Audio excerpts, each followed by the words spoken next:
Olá, aqui é o Dr. Jonathan Scatunda, cirurgião de cabeça e pescoço, começando mais um vídeo aqui no canal.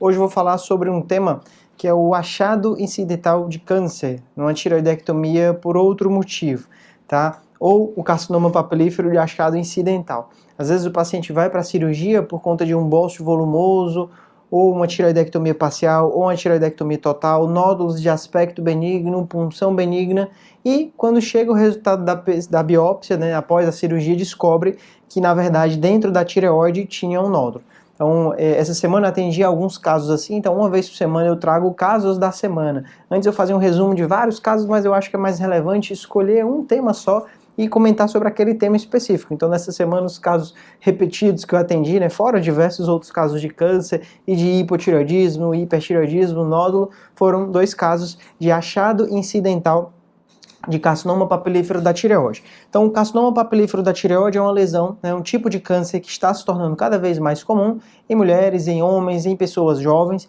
e a boa notícia é que a mortalidade dele é bem baixa. Isso, o que pode acontecer é, após um certo tempo, a lesão voltar depois do tratamento, que a gente chama de recidiva. Pode acontecer nos linfonodos do pescoço, mais na lateral, ou mesmo em órgãos à distância. Então, quanto mais cedo você descobre, melhor a chance de cura. E aí existe esses casos de achado incidental, que os números variam bastante, pode chegar até 30% de pacientes que fizeram a cirurgia por doença benigna e descobrem que tinham câncer, né?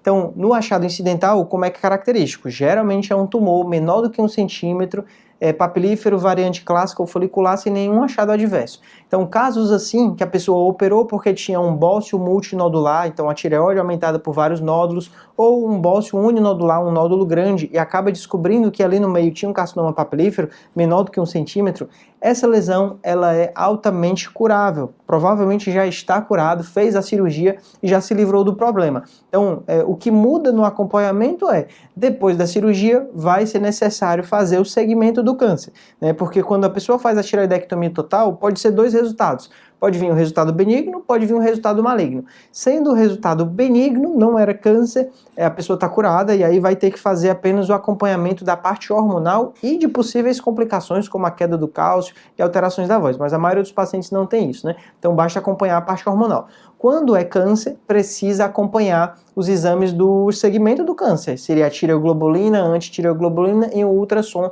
para avaliar se tem se apareceu alguma recidiva ou não. Então, os casos que eu atendi essa semana, uma foi uma paciente que eu operei, era um bócio volumoso só de um lado, era uma lesão de 5 centímetros que causava bastante incômodo na paciente, tinha punção benigna, o ultrassom, o aspecto era bem sugestivo de doença benigna, fizemos a cirurgia parcial com a biópsia de congelação, que é uma biópsia em que o patologista fica aguardando sair a peça, assim que sai, ele já faz a análise e a paciente ainda anestesiada, né, a gente fica esperando o resultado, ela fica lá de braços cruzados esperando o resultado. Quando vem benigno, terminou a cirurgia, eu não preciso remover o outro lado. Quando vem maligno, quando vem um câncer, a gente remove o outro lado. Então, nessa paciente, a congelação disse que era benigno. Não considero a congelação errado, porque a lesão grande, né, que era o motivo da cirurgia, realmente veio benigno. Mas depois desse resultado da biópsia de congelação, o patologista ele analisa com mais calma o material, porque não pode analisar com todo o tempo do mundo, a paciente está lá anestesiada, né, a gente brinca, né, anestesia não é vitamina, não pode ficar lá horas e horas anestesiado enquanto o patologista analisa o material. Então, quando ele analisou o material com mais calma, ele encontrou um pequeno tumor lá no meio dessa tireoide grande. E foi bom ele só ter descoberto depois, porque se ele tivesse me dito isso na hora, nós ficaríamos com muita dúvida do que fazer. Se tirava só a parcial ou tirava a total. Então, ainda bem que ele só disse depois, porque para tumores desse tamanho, menores do que 1 centímetro, sem nenhum fator adverso, o tratamento mais preconizado hoje em dia, a maior recomendação é que seja feita a cirurgia parcial. A cirurgia parcial consegue controlar o câncer de tireoide em estágios iniciais, o microcarcinoma papilífero. Não precisa tirar a tireoide toda, não precisa de iodoterapia na maioria dos pacientes. Então, para essa paciente foi um benefício muito grande, porque tirou só a metade da tireoide, resolveu o nódulo grande, o nódulo que incomodava, e resolveu, né, o câncer de tireoide que ela nem sabia que tinha, né, e descobrimos depois. tá? Então, o outro caso que eu atendi foi uma paciente que fez uma tireoidectomia total, atendi essa na consulta online, uma paciente de outro estado, ela fez a cirurgia por conta de um bócio multinodular, a tireoide aumentada por conta de vários nódulos pequenos, mas fazendo ela ficar com um tamanho maior. Ela tinha 30 centímetros cúbicos, né? Então, o normal é até 15, a tireoide com o dobro do tamanho normal, e nessa paciente, a particularidade era que o bócio já estava mergulhando, o chamado bócio mergulhante. Tem uma hora que a tireoide começa a crescer no pescoço por conta dessas alterações e ela pode começar a descer para dentro do tórax, por trás aqui do osso externo. Então, nesses casos, a gente precisa, né, fazer a cirurgia porque a passagem, essa abertura torácica superior, ela é formada por paredes ósseas.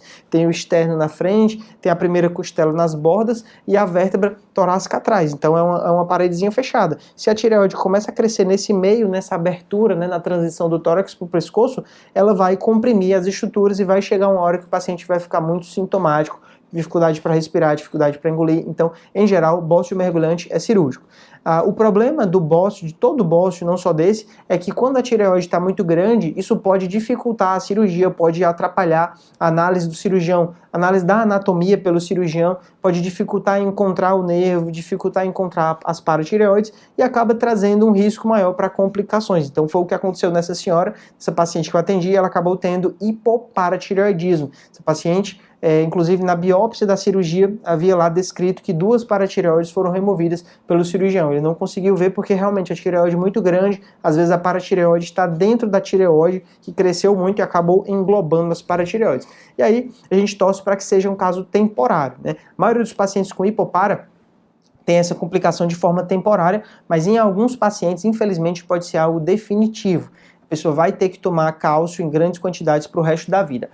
Beleza, pessoal? Então, acho que era isso que eu queria para falar, esses 2 casos de câncer, né, casos de achado incidental de câncer de tireoide, tá? Aqui no canal tenho diversos vídeos sobre todas as situações, mas eu acho que eu nunca tinha feito nenhum sobre isso, sobre o câncer que só é descoberto na biópsia, né? E a boa notícia é que ele é altamente curável, dificilmente ele recidiva e muitas vezes não precisa de nenhum tratamento adicional, não precisa de cirurgia, nova cirurgia, não precisa de iodoterapia. Quando faz só a parcial para esse tipo de problema, muitas vezes não precisa fazer a total para remover o outro lado, tá? Então, se for o seu caso, fique bem tranquilo. Aproveite para deixar aí nos comentários um pouco do seu relato. Quem sabe eu transformo o seu comentário em um vídeo aqui do canal, tá?